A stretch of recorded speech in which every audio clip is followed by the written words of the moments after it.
বসিয়ে নিয়েছি, তেল ঢেলে দিচ্ছি পরিমাণ মতো। আজ বানাবো ওল দিয়ে চিকেন। পুরো রেসিপিটা দেখতে থাকো, ভীষণ মজার রেসিপি। প্রথমে এই টুকরো করে কেটে রাখা ওলগুলো দিয়ে ভেজে নেব। হয়ে গেছে, তুলে নিচ্ছি। ওল ভাজা তেলেই ফোড়ন দিয়ে দিলাম, শুকনো লঙ্কা, গোটা গরম মশলা ফোড়ন দিয়ে এবার পেঁয়াজটাও ফোড়ন দিয়ে দিচ্ছি। ওল চিকেন বানানোর জন্য এখানে রসুন বাটা, কাঁচা লঙ্কা বাটা, শুকনো লঙ্কা বাটা, আদা বাটা, জিরে বাটা, গোলমরিচ বাটা, মশলা সব দিয়ে দিলাম।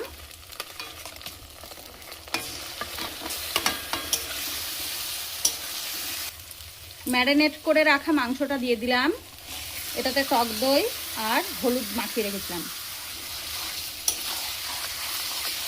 চিকেনটা আমার দারুণভাবে কষানো হয়ে গেছে, দেখো তেলটাও ছেড়ে দিয়েছে। এই যে ভেজে রেখেছিলাম সেই ওলগুলো দিয়ে দিলাম। ওল চিকেন কষানো হয়ে গেছে, এবার পরিমাণ মতো জল। ওল চিকেন রেডি, চলো নামিয়ে নিই।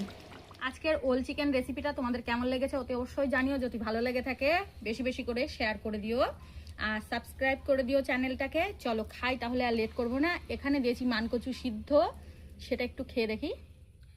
দেখো এই যে নিয়ে নিচ্ছি ওল চিকেন, আজকের নতুনত্ব রেসিপি।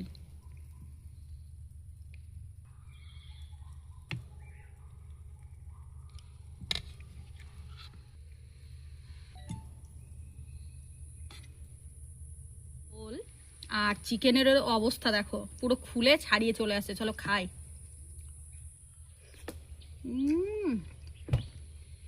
যা হয়েছে না কি বলবো বন্ধুরা, মুখে কোনো কথা নেই। দুর্দান্ত স্বাদ হয়েছে। তোমরা এইভাবে বানিয়ে খেয়ে দেখো, মুখে লেগে থাকার মতো হয়েছে। আজকের মতো এতটুকুই, টাটা।